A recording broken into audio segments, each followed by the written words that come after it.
স্বাগত দীপ্ত সংবাদে, সাথে আছে আমি কাজী আসিফুজ্জামান। গাজায় এখনও চলছে ইসরায়েলের আগ্রাসন। নেই খাবার কিংবা অন্ধকারে আলো জ্বালানোর জন্য বিদ্যুৎ। তবুও বিশ্বকাপের উচ্ছ্বাস ছুঁয়ে গেছে সেখানকার ফুটবল প্রেমীদের মাঝে। খেলাটির প্রতি নিখাদ ভালোবাসা ধরে রেখেছেন গাজার মানুষ। একদিকে ইসরায়েলের হামলার আতঙ্ক, অন্যদিকে চরম মানবিক সংকট। তার মধ্যেও চলমান ফুটবল বিশ্বকাপের প্রতি ভালোবাসার কমতি নেই গাজাবাসীর মধ্যে। বিধ্বস্ত গাজার যাবতীয় প্রতিকূলতাকে পাশ কাটিয়ে অটুট তাদের ফুটবলের প্রতি অগাধ ভালোবাসা ও আবেগ।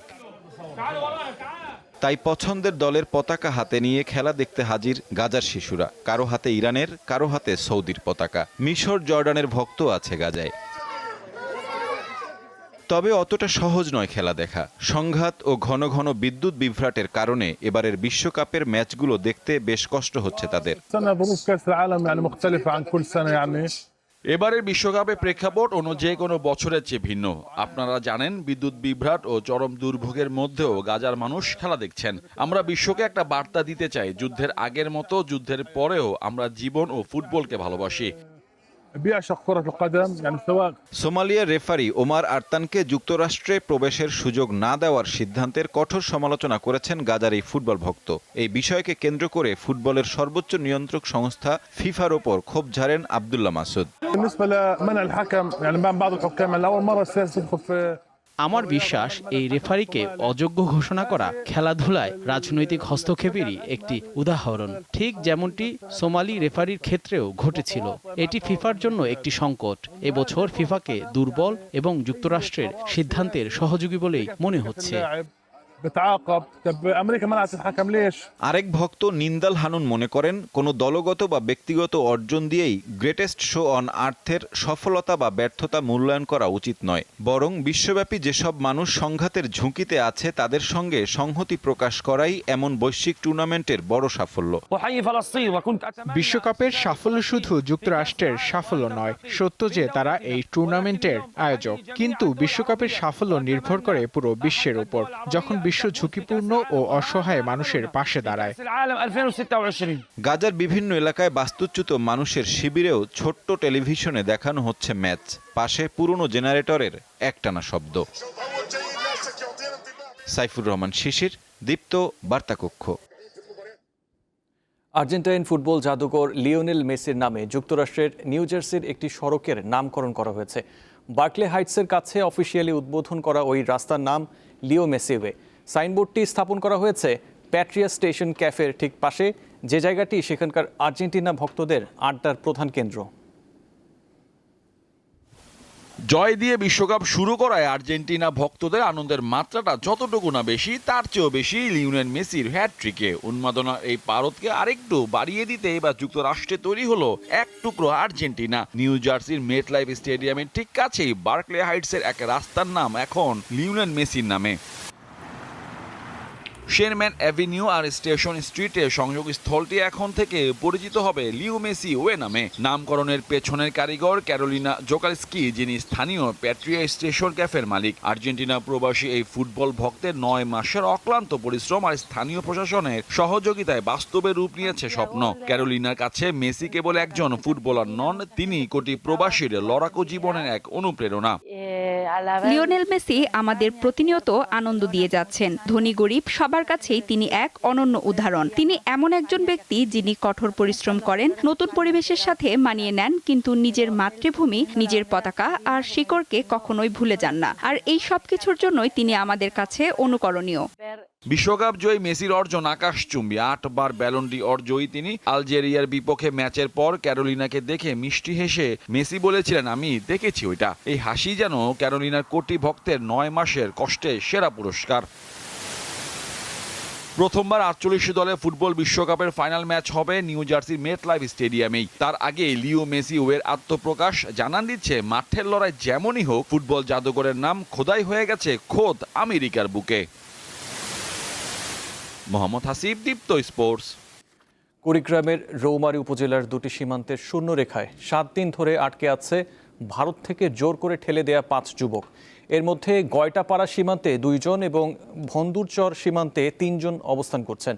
রোদ বৃষ্টির মধ্যেই সামান্য প্লাস্টিকের ছাউনির নিচে দিন পার করছেন তারা। এই 5 জনকে ঘিরে কঠোর অবস্থানে রয়েছে বিজিবি। এছাড়াও নওগাঁ সীমান্তে নিরাপত্তা ব্যবস্থা জোরদারের পাশাপাশি টহল বাড়ানো হয়েছে। যতদিন সীমান্ত নিয়ে শান্তিপূর্ণ সমাধানে না হচ্ছে ততদিন এমন কার্যক্রম অব্যাহত রাখার কথা জানিয়েছে বিজিবির কর্মকর্তারা। নিষেধাজ্ঞা শেষে সাগরে গিয়ে আশানুরূপ মাছ পাচ্ছেন না বলে জানিয়েছেন পটুয়াখালীর জেলেরা। এরই মধ্যে সক্রিয় হয়ে ওঠা মৌসুমি বায়ুর প্রভাবে উত্তাল হয়ে উঠেছে বঙ্গোপসাগর। প্রবল ঢেউয়ের কারণে পটুয়াখালীর মহিপুর ও আলিপুরের খাপড়াভাঙ্গা নদীতে আশ্রয় নিয়েছে শত শত ট্রলার। দীর্ঘ নিষেধাজ্ঞার পরও সমুদ্রে মাছ না পেয়ে নতুন করে ধার দেনায় জর্জরিত হয়ে পড়েছেন জেলেরা। নিষেধাজ্ঞাকালীন সময়ে সাগরে অসাধু জেলেদের মাছ শিকার এবং ট্রলিং ট্রলারের অবাধ বিচরণের কারণে কাঙ্ক্ষিত মাছ পাচ্ছেন না বলে দাবি তাদের। এর আগে গত 11 জুন মধ্যরাতে শেষ হয় সাগরে মাছ শিকারে 58 দিনের নিষেধাজ্ঞা।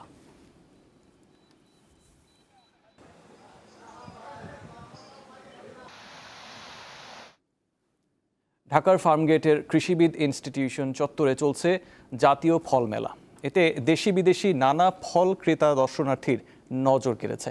3 দিনের এই আয়োজন শেষ হচ্ছে আজ। আম, জাম, কাঁঠাল, লিচু সহ অসংখ্য ফলের সুবাস মন কেড়ে নিচ্ছে ক্রেতাদের।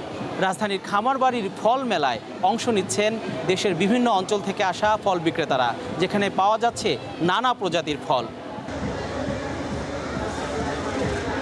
ফল মেলার সবচেয়ে বড় আকর্ষণ নানা প্রজাতির আম। এখানে দেশের বিভিন্ন অঞ্চল থেকে আম নিয়ে হাজির হয়েছেন বিক্রেতারা। আমরা যদি একটু আমের দামের দিকে তাকাই, এখানে পাওয়া যাচ্ছে মল্লিকা, বাড়িফোর, ল্যাংড়া, রূপালী, হিমসাগর। প্রত্যেকটি আমেই কিন্তু 80 টাকা কেজি দরে এখানে বিক্রি হচ্ছে।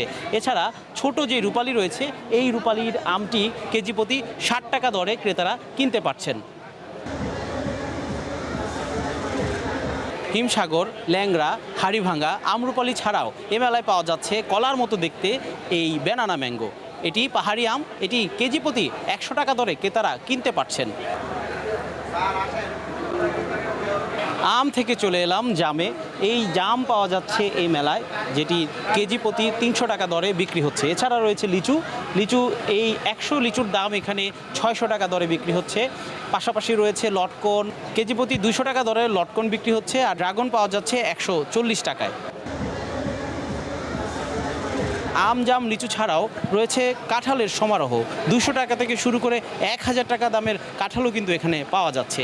এর আগে কখনো আসিনি, এই প্রথম আমার ফল মেলাতে আসা, ভালো লাগছে। নতুন নতুন ফল দেখেছি মেইনলি, এগুলো আমরা কখনো দেখিনি। এরপর ম্যাঙ্গো, অনেক ধরনের ম্যাঙ্গো, অনেক প্রজাতির ম্যাঙ্গো। এরপর হচ্ছে আমরা ব্যানানা ম্যাঙ্গো কিনেছি অলরেডি। এই মেলাটা 3 দিনের জন্য হয়, বেশি দিন করা উচিত, কারণ আমাদের ঢাকায় তো লোক সংখ্যা অনেক বেশি। ফল দিয়ে তৈরি নানা ধরনের রান্নার রেসিপি জানা যাচ্ছে এই মেলায়। এখানে রয়েছে কাঁঠালের বিরিয়ানি, কাঁঠালের বার্গার, কাঁঠালের পাকোড়া, কাঁঠালের নকশি পিঠা, কাঁঠালের চিপস। কাঁঠাল ছাড়াও রয়েছে তালের পিঠা, তালের বড়া, তরমুজের পুডিং, অসংখ্য পিঠাসহ নানা ধরনের ফলের রেসিপি। বিভিন্ন প্রক্রিয়াজাতকরণের মাধ্যমে কাঁঠালের বিভিন্ন রেসিপি এখানে দেওয়া আছে। আমরা রাজশাহী থেকে আসছি, ক্রেতারা আম নিচ্ছে, ভালো লাগছে। জাম, তারপরে লটকন, তারপরে ড্রাগন মিলে জিলে এবার এই যে আছে কাঠলিচু, সবই মোটামুটি ভালোই বিক্রি হইতেছে।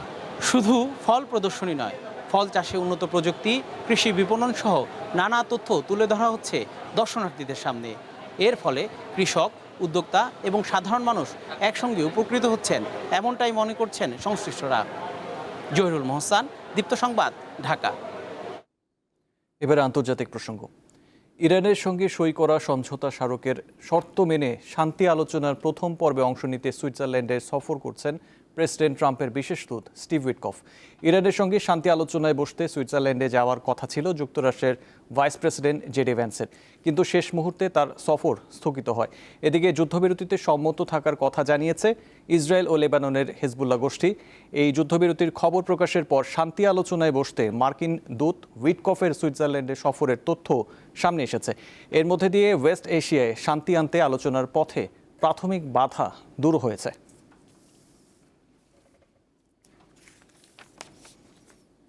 এই ছিল এখনকার মতো। পরবর্তী সংবাদ 12টায় দেখার আমন্ত্রণ রইল। এছাড়াও তথ্য বিনোদনের খবর পেতে চোখ রাখুন দীপ্ত টিভি ডিজিটাল প্ল্যাটফর্মগুলোতে। ধন্যবাদ।